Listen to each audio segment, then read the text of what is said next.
తెలుగు చలనచిత్ర రంగంలో తిరుగులేని నటుడు,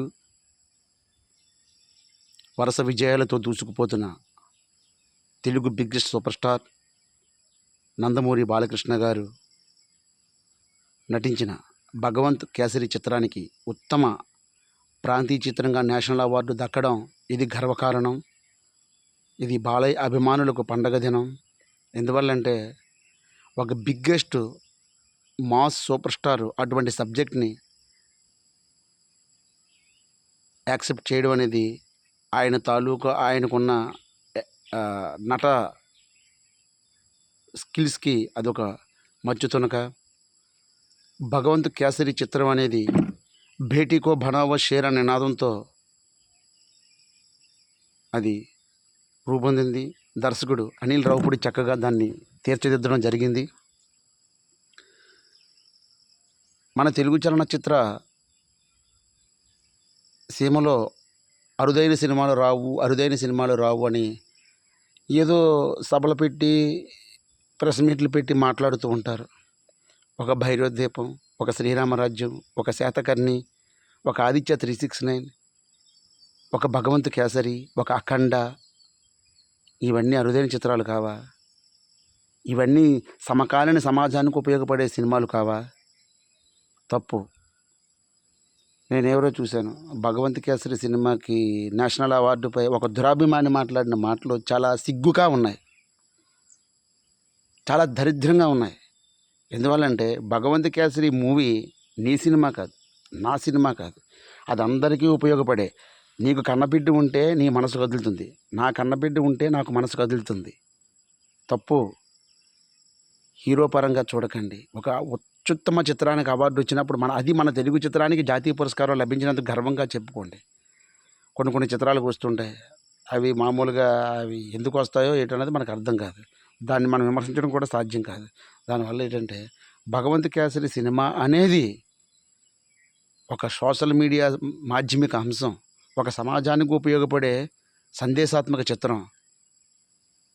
ఈరోజు చిన్నపిల్లల మీద జరిగే అఘాయిత్యాలు, ఆడపిల్ల అంటే లేడిపిల్ల కాదు పులిపిల్ల అని నిరూపించిన చిత్రం. ఆ చిత్రం చూసి ఎంతో ప్రేరణ పొందవలసిన అవసరం మనకుంది. అది బాలకృష్ణ నటించాడా, చిరంజీవి నటించాడా, వేరే హీరో ఎవరున్నాడని కాదు, మన తెలుగు నుండి నందమూరి బాలకృష్ణ గారు అటువంటి పాత్రను చేసింది.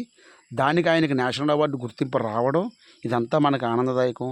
దురాభిమానాన్ని పక్కన పెట్టండి. ఒక సినీ ప్రియుడిగా ఆలోచించండి. ఒక సామాన్య మానవుడు బాధ్యత గల మనుషులుగా ఆలోచించండి. అది బాలకృష్ణ గారికి వచ్చిందని అసూయపడవద్దు. మన తెలుగు చలనచిత్రాన్ని గౌరవించారు, అది మనకు పండగ దినం. అది ఒక అత్యుత్తమ చిత్రం చూడని వాళ్ళు ఉంటే చూడండి. ఆ సినిమాకు అవార్డు ఎందుకు వచ్చింది, ఏ విధంగా వచ్చింది, ఎందుకు దాన్ని నేషనల్ వైడ్గా దాన్ని ప్రతిబింబించారు, ఎంపిక చేయడం జరిగింది. దురాభిమానంతో మాట్లాడద్దు.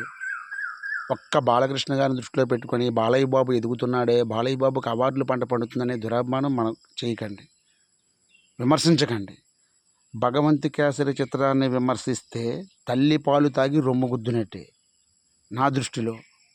ఎందువల్లంటే రేపు పొద్దున్న నీకు పుట్టిన బిడ్డ బయటికి వెళితే అలాంటి అన్యాయం జరిగితే నువ్వు ఊరుకుంటావా? ఆ పిల్ల చెప్పగలగాలి, ఆ పిల్ల వచ్చి తన తల్లితో చెప్పగలగాలి. That is Balayya, that is Bhagavanth Kesari. తస్మాత్ జాగ్రత్త. మంచి చిత్రాల్ని అవమానిస్తే మేము తట్టుకోం. It's not a commercial film, it's a documentary message oriented film. Is the guts Nandamuri Balakrishna, is the legendary of Telugu film industry. That only one and only the super star of biggest Indian super star of Nandamuri Balakrishna. ఒక చిత్రం కాదు, 4 చిత్రాలు ఘన విజయాలు సాధించి ఈరోజు హిందూపూర్ ఎమ్మెల్యేగా, Basavatarakam cancer అయితే చైర్మన్గా, ఈరోజు అవార్డుల పంట పండి పద్మభూషణ కూడా ఆయన అలంకరించుకున్నారు. ఆయనకి సాధ్యమైంది. That is Balayya. Telugu cinema స్థాయిని పెంచిన హీరో బాలకృష్ణ. గ్రాఫిక్ అనే పదం తెలియని టైంలో ఆదిత్య 369 లాంటి భయంకరమైన గ్రాఫిక్ చిత్రాన్ని తీసి శబాస్ అనిపించుకుని ఆ రోజుల్లోనే పాన్ ఇండియా కత్తో సినిమా తీసిన గట్స్ ఉన్న కథానాయకుడు నందమూరి బాలకృష్ణ. ప్రయోగాలకి వెనకాడడు. ప్రయోగాల చిత్రం చేసినా సరే కమర్షియల్గా ఘన విజయం సాధిస్తుంది. అది గట్స్. తెలుగు సినీ పరిశ్రమలో నెంబర్ 1 హీరో అనే పదానికి అర్థం చెప్పిన హీరో, మాస్ హీరో ఒక్క బాలయ్య మాత్రమే. తస్మాత్ జాగ్రత్త.